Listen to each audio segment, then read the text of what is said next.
रांची से। राधा वल्लभ श्री हरिवंश। महाराज जी आपके चरणों में कोटि कोटि नमन। महाराज जी सांसारिक जीवन में चुनौतियां आती रहती हैं और हमें लगने लगता है कि हमें सहायता की आवश्यकता है, तो हम प्राय प्रभु से सहायता मांगने लगते हैं। महाराज जी एक और लगता है कि परमेश्वर तो परम पिता हैं, तो उनसे सहायता क्यों मांगे, मगर ये इसीलिए गिलानी भी मांगनी होती है। चाहिए कि परम पिता है, हम उनके बच्चे हैं और उन्हीं के द्वारा रचा हुआ ये मायामय जगत है, तो हमें मांगनी चाहिए जब तक मांग है। जब मांग खत्म हो जाएगी तो उसे प्रेम कहते हैं। अगर हम प्रभु से ही केवल मांगे तो भगवान उदार भक्त कहते हैं।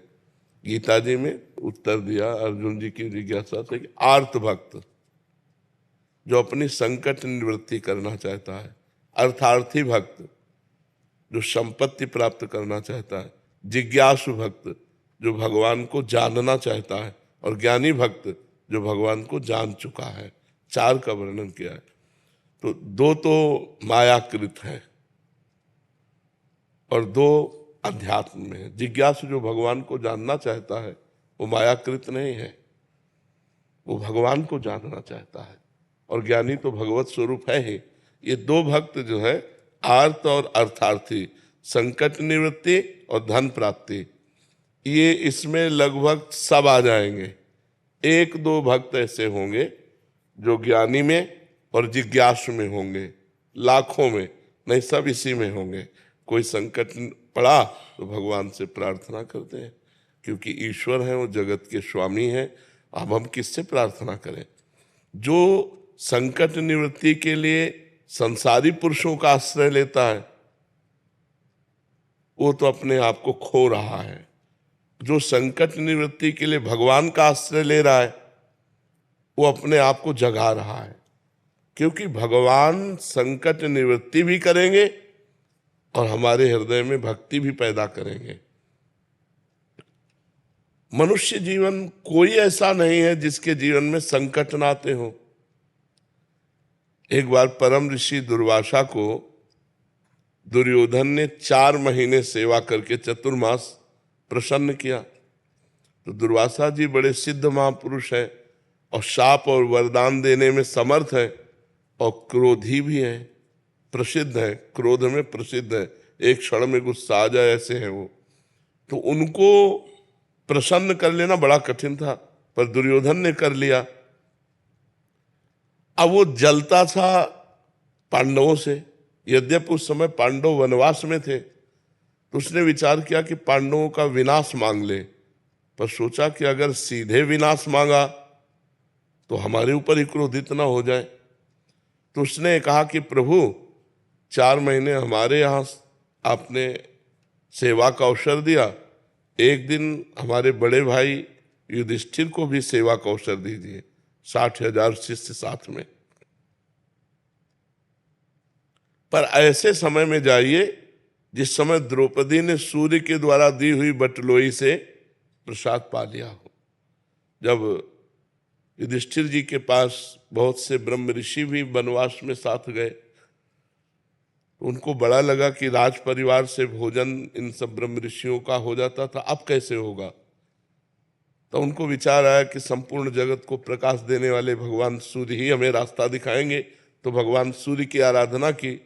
तो भगवान सूर्य ने एक बटलोई दी थी, और उस बटलोई का प्रभाव था जब तक द्रौपदी जी पा नहीं लेंगी तब तक चाहे करोड़ों अरबों लोग आ जाए, उसी से सारा भंडारा हो जाएगा, उसी से सब्जी, उसी से खीर, उसी से पूड़ी, जो जो चाहो, जो संकल्प करोगे वो बटलोई दे देगी। तो अगर बटलोई में द्रौपदी ना पाए और फिर इसी आ जाए 60,000 सहित, तब तो पा लेंगे। तो दुर्योधन ने शर्त रख दी कि जब द्रौपदी बटलोई में पा ले, धो के रख दे, तब आप पहुंचिए और हमारे भाई का सेवा स्वीकार कीजिए। उसने बड़ी गणित लगाई थी कि जब जाएंगे तो आखिरकार निमंत्रण देना ही पड़ेगा। ऋषि आए हैं कि आओ महाराज पाओ। अब 60,000 के लिए तुरंत तो कंदमूल फल भी नहीं हो सकता, वो खवा पाएंगे नहीं, ये साप दे देंगे, वो नष्ट हो जाएंगे।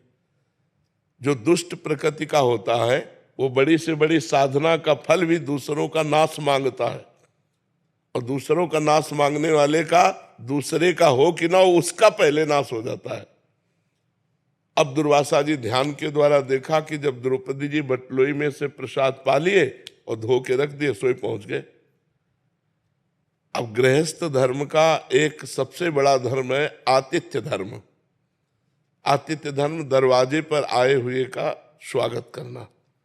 अतिथि कहते हैं जिसका कोई परिचय न हो, कोई तिथि तारीख निश्चित न हो और आ जाए तो वो भगवान है, ऐसा हमारे शास्त्र कहते हैं। अतिथि देवो भव। कम से कम 3 बातें तो हम कर ही सकते हैं अतिथि के साथ। मृदु वचन, राधे श्याम, आइए आइए पधारिए, आसन कुर्सी कुछ ना कुछ, बैठिए, जल पीजिए, भोजन पाइए, ये बातें तो हम कर ही सकते हैं ना।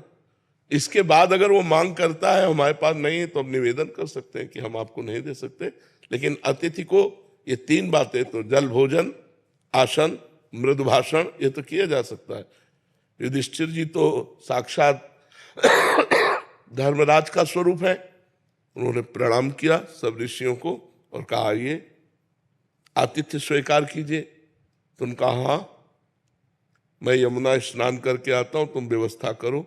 अब 60,000 ऋषियों की व्यवस्था। तो द्रौपदी से पूछा आपने पा लिया? उन्होंने कहा पा लिया। वो मूर्छित होकर गिर गए। द्रौपदी जी ने उनको चेतना लाई, बोले क्या हो गया? उनका 60,000 ऋषि और ऐसे ऋषि, दूसरा हो तो क्षमा भी कर दे, दुर्वासा जी तो क्षमा करने वाले नहीं, अब क्या होगा? तो उनका एक सूर्य के द्वारा दी हुई बटलोई पर आपको इतना विश्वास था कि उसमें हमने पा लिया तो आप मूर्छित हो गए, और पूरे विश्व को जो पवाता है श्री कृष्ण पर आपका विश्वास नहीं है। संकट निवृत्ति के विषय में बता, उन श्री कृष्ण पर आपका विश्वास नहीं है। आप इतना मूर्छित क्यों हो गए, उदास क्यों? मैं अभी श्री कृष्ण से प्रार्थना करती हूं, हे श्री कृष्ण, हे करुणामय। जे ही विनय की तो देखा वो पीतांबर फहराते हुए भगवान पधार रहे। द्रौपदी भूख लगी है, उनका जिस समस्या में हम फंसे उसी समस्या की आप बात कर रहे हो। 60,000 ऋषि दुर्वासा जी आए हैं ऋषियों सहित, और सबसे बोले ये सब बातें बात के पहले हमें भूख लगी। उनका प्रभु भूख लगी है, बटलोई तो पाके रख दिया। बोले ले आओ बटलोई। भगवान की सामर्थ्य देखो, कर तुम अकर तुम अन्यथा कर तुम। भला कोई पवित्र नारी पात्र जूठा क्यों छोड़ के धो के रख दे, उसमें कुछ लगा रहे। द्रौपदी जैसी पतिव्रता। दूसरी बात, वरदान था कि द्रौपदी के पा लेने के बाद बटुलोई में कुछ नहीं रहेगा। वरदान भी और धो के भी रख दिया, और उसमें भगवान ने शीत निकाला, एक साग की पत्ती, और जे ही अपने मुख में डाला। और विश्वात्मा है ना भगवान, सबके हृदय में विराजमान। कहा जाओ बुलाओ ऋषियों को। बोले प्रभु कोई व्यवस्था नहीं। बोले जाओ तो तुम। और वहां सब यहां तक भर गए, क्योंकि भगवान तृप्त हुए तो सब भीम बुलाने गए।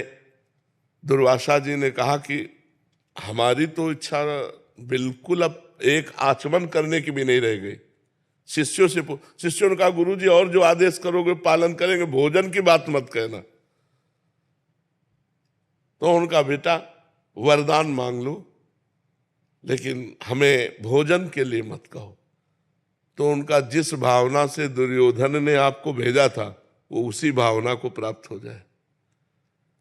तो दुर्योधन ने विनाश की भावना से भेजा था, विनाश को प्राप्त हो गया। तो संकट निवृत्ति करने से भगवान से हमारा भगवान के प्रति जुड़ाव बनता है। यार भगवान ने मेरी सहायता की, भगवान से भक्ति बढ़ती है। संपत्ति की प्राप्ति के लिए सुदामा जी के पास खाने को भी नहीं था, पर श्री कृष्ण श्री कृष्ण श्री कृष्ण, तो जैसी द्वारिकापुरी वैसी सुदामापुरी बना दी। तो और प्यार बढ़ गया ना कि भगवान हमें कितना प्यार करते हैं। तो 2 प्रकार की जो भक्ति है, एक संकट निवृत्ति, एक धन प्राप्ति, पर हो केवल प्रभु से ही। हट होना चाहिए। बने तो रघुबर ते बने, और बिगड़े तो भरपूर, तुलसी और ते बने ता बनिवे पे धूल। हम केवल भगवान से ही लेंगे। हम किसी अन्य मित्र दोस्त इधर हमारी वृत्ति नहीं जानी चाहिए। हमारी वृत्ति केवल भगवान से जानी। अब वो क्या रूप लेके आते हैं, मित्र का रूप लेके आते हैं कि किसी धनी मानी का रूप लेके आते हैं, किसी घटना का रूप लेके आते हैं, या क्या रूप लेके आते हैं, देना उनको है, उनके बिल्कुल उनके अधीन हो जाओ। सच्ची आपसे कहते हैं, वो ऐसे निहाल कर देंगे कि आपको धन भी मिलेगा, संकट भी निवृत्ति होगी और आपका कल्याण भी हो जाएगा, भगवान की भी प्राप्ति हो जाएगी। तो जरूर करना चाहिए, भगवान से याचना करनी चाहिए, क्योंकि अब हम औरों से याचना करें तो और खुद परेशान हो, हमारी क्या निवृत्ति करेंगे, संकट निवृत्ति। हम भगवान से सीधे बात करते हैं और वो कहीं और नहीं है, तुम्हारे हृदय में ही बैठे हैं। अंदर ही अंदर प्रार्थना करो, वो सुन रहे हैं। और बार बार प्रार्थना करो जब तक पूरी ना हो जाए, और नाम जप करते रहो, अनुष्ठान करो, भगवान जरूर पूरी करेंगे। करना चाहिए, भगवान से ही मांगना चाहिए।